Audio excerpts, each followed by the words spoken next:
পাঠা দিলে নাকি প্রসাদ হয়ে যায়, তাই না? তাই বলেছে না নাকি?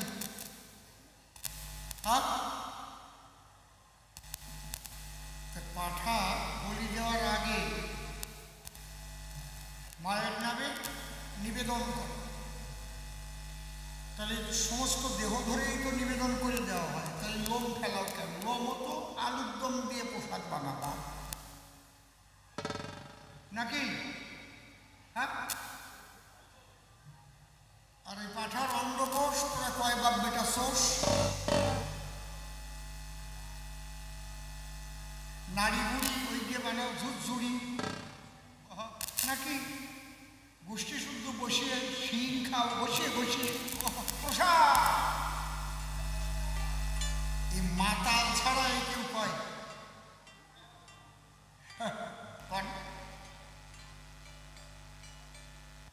এক মাতা আন্ডার সারা লুঙ্গি পরি, আন্ডার সারা বউ ছেলে মেয়ে নিয়ে গেছে দুর্গা পূজা দেখতে। তা মা দুর্গা, কার্তিক, গণেশ, লক্ষ্মী, সরস্বতী, আবার দুর্গা সিংহের উপরে দাঁড়ানো, সবাই কাপড় চোপড় পরা, সিংহরও তো কাপড় চোপড় পরাই না, ল্যাংটা আরো বেশ কায়দা করিয়ে বেশ বানাই দেয়, সিন্দুর দেয় মাথায়, বেশ একটা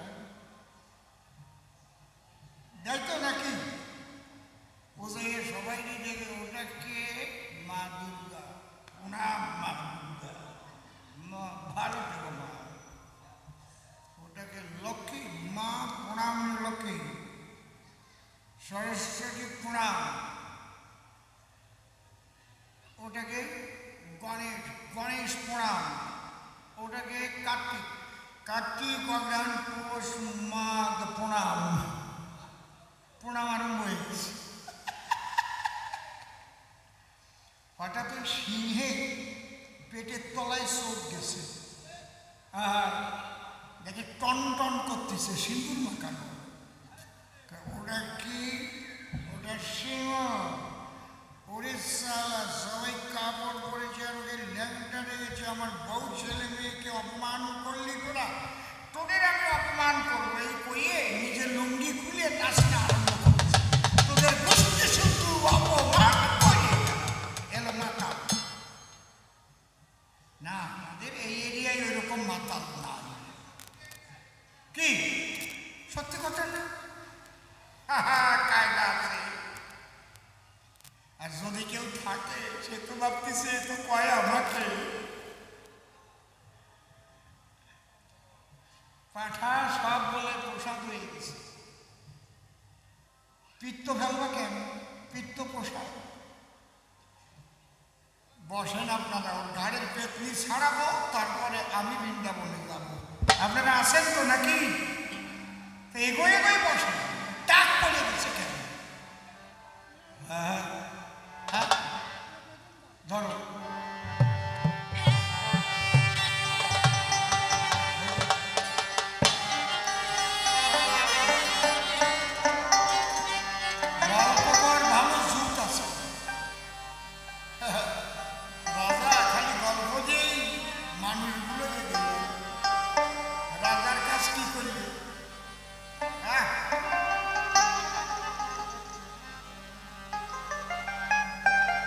আমি বুঝলাম তোর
চতুর্থ আসন লাভ করেন তাকে বলে মুখ্যমন্ত্রী।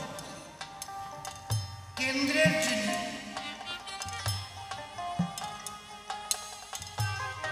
সমস্ত দেশকে প্রতিপালন করবার জন্য দায়িত্বভার গ্রহণ করেন, তিনি হচ্ছেন প্রধানমন্ত্রী।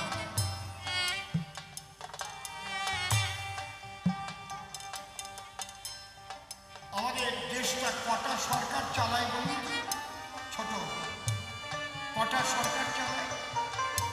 শুধু কেন্দ্রীয় সরকার না,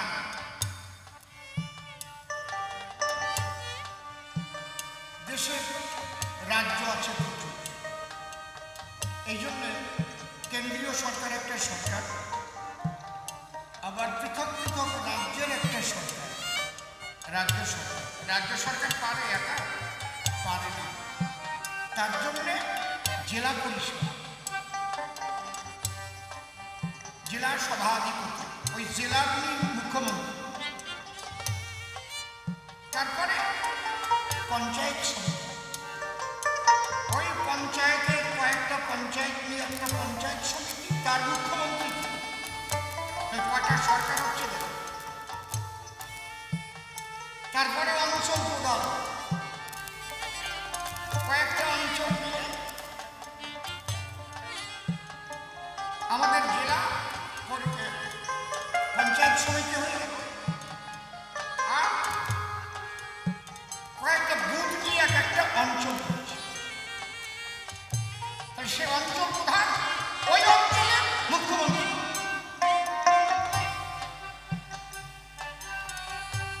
তারপরে যে জায়গার থেকে গ্রাম সদস্য হয়, ওইটুকের মুখ্যমন্ত্রী আবার সে কায়দা আছে, ভাগ ভাগ ভাগ ভাগ করে উন্নয়নের দায়িত্ব ভাগ তাদের উপরে দেওয়া। বুঝতে পারছেন কি বলছি?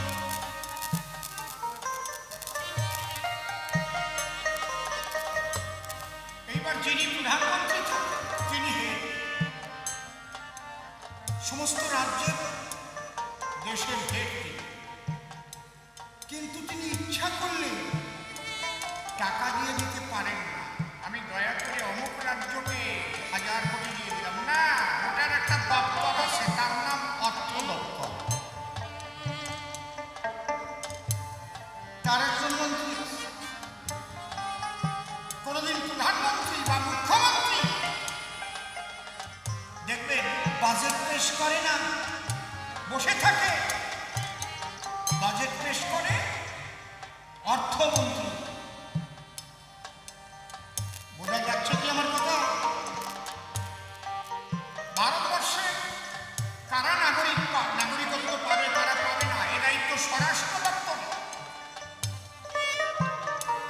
এই জন্য সিএএ যখন পাশ করা হয়েছিল, সিএবিএ নিয়ে প্রধানমন্ত্রী তো বসা ছিল, কথা কইছে কিনা?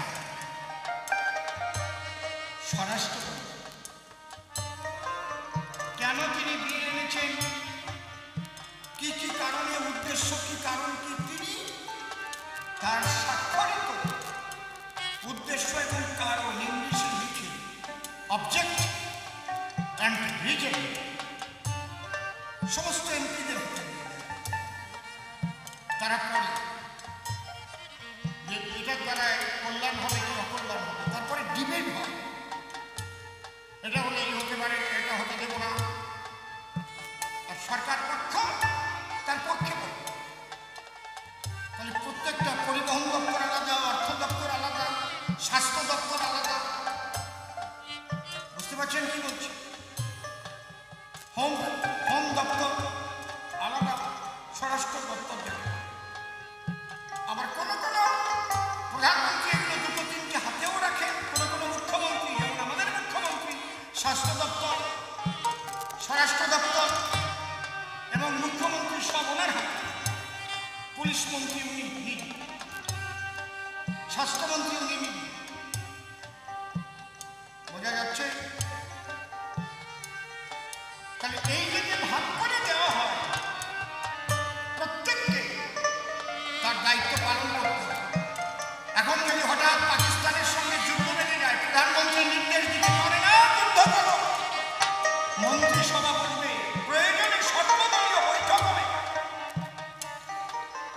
প্রধানমন্ত্রী বলতে পারবে না? হ্যাঁ, শতকরা গুলি করে দাও। ऐसा नहीं होता। তিনি প্রধানমন্ত্রী, এটা ঠিক। তাহলে সেখানে স্বরাষ্ট্র দপ্তরের প্রধান ভূমিকা থাকে। কালীর উপরে সেই স্বরাষ্ট্র দপ্তর কৃষ্ণ